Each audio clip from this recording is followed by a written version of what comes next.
Assalamualaikum warahmatullahi wabarakatuh. Perkenalkan, kami dari kelompok 6. Saya Rahmawati Hasanah, saya Triaulia, dan saya Krispatina Sari. Kami akan membahas tentang protista mirip jamur, yaitu Mycota dan Oomycota. Selamat menyaksikan.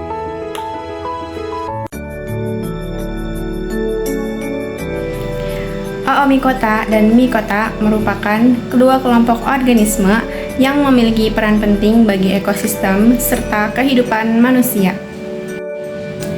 Yang selanjutnya adalah sifat dan ciri-ciri dari Oomycota. Yang pertama itu dari struktur selnya. Oomycota memiliki struktur sel yang berbentuk filamen serta terdapat dinding sel yang terbuat dari selulosa. Reproduksi Oomycota terjadi secara aseksual, yaitu pembentukan zoospora yang bergerak di dalam air, serta terdapat peran ekologis, yaitu sebagai parasit pada tanaman ataupun hewan di dalam air. Selanjutnya saya akan memaparkan perbedaan dari Oomycota dan Myxomycota. Perbedaan yang pertama yaitu Oomycota tergolong ke dalam kerajaan Chromista, sementara Myxomycota tergolong ke dalam kerajaan Fungi. Yang kedua, Oomycota memiliki dinding sel yang terbuat dari selulosa, sedangkan dinding sel Myxomycota terbuat dari kitin. Yang ketiga, Oomycota berkembang biak melalui zoospora yang dapat bergerak, sementara Myxomycota berkembang biak dengan membentuk spora atau melalui perubahan sel menjadi bilangan.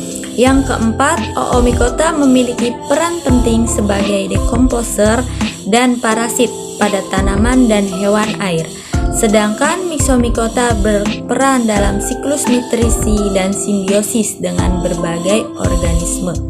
Selanjutnya ada habitat Oomycota dan Myxomycota.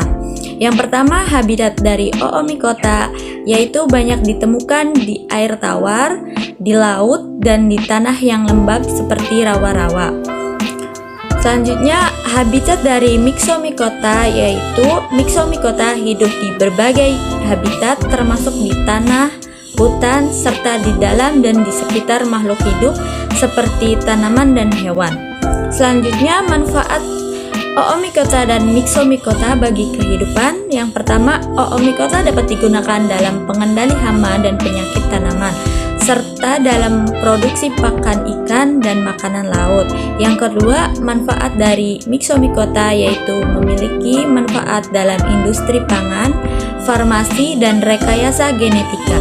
Mereka juga berperan dalam produksi antibiotik alami dan pembuatan keju. Kan tadi udah ngebahas tentang apa aja ya, pengertian, reproduksi, peranan. Sekarang kita akan membahas tentang klasifikasi. Jadi guys, kalian tahu nggak sih klasifikasi itu apa? Jadi klasifikasi itu adalah pengelompokan makhluk hidup. Nah, tahu nggak ada berapa? Kalau misalkan menurut tangga apa namanya itu, piramid kebalik itu, jadi setiap klasifikasi ini lama-kelamaan itu semakin merucut, dimana kalau di atas itu masih umum, ke bawah dia udah mulai mendefinisikan sesuatu atau menggambarkan sesuatu yang lebih jelas, lebih detail.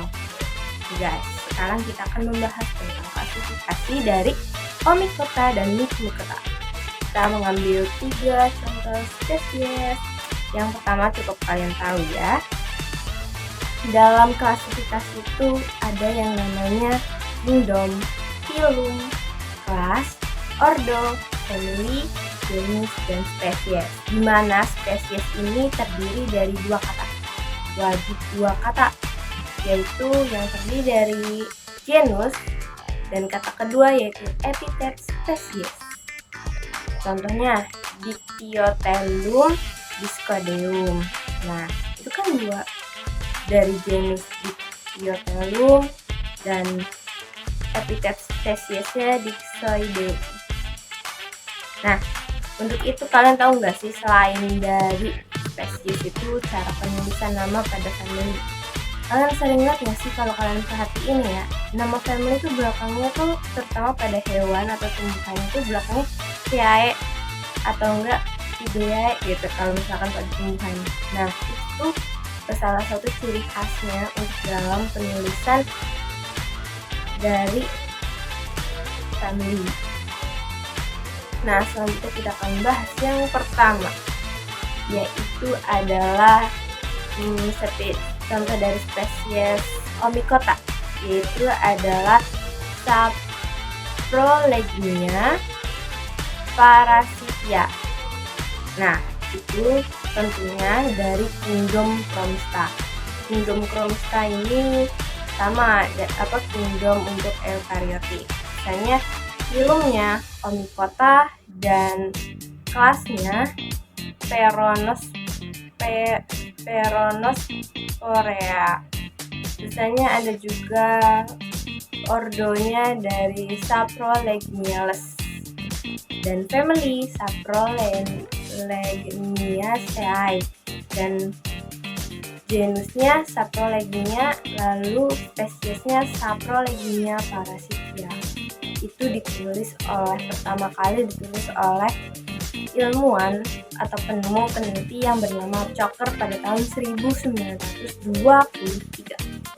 Terus juga ada nih, selanjutnya kita bahas tentang Mycomycota, yaitu contoh spesiesnya adalah Dictyostelium disconium dari kingdom Protista, lalu filum Mycotozoa, biasanya filum kelas dari kelas Dictyostelium cites, kelas ordo dari ordo Dictyosteliales dan family dari Dictyosteliaceae. Lalu spesies yang ketiga, kita berada di spesiesnya. Terus yang ketiga itu tadi Phytophthora palmifera. Jadi Phytophthora palmifera ini yaitu dari kingdom Protista yang pastinya biasanya filumnya Heterocompacta. Filum udah kelas Omictes, kelas ordo Peronosporeae, Sporellas. Terusannya kelas ordo family, ini family dulu belakang yang dia itu dari family Phythiaceae. Misalnya ada itu genus Tophora, dan spesies yang tadi barusan yang pertama kita sebut yaitu Phytophthora palmifera, yaitu ditemukan atau ditulis pertama kali oleh seorang ilmuwan atau seorang peneliti yang bernama Butler pada tahun 1919.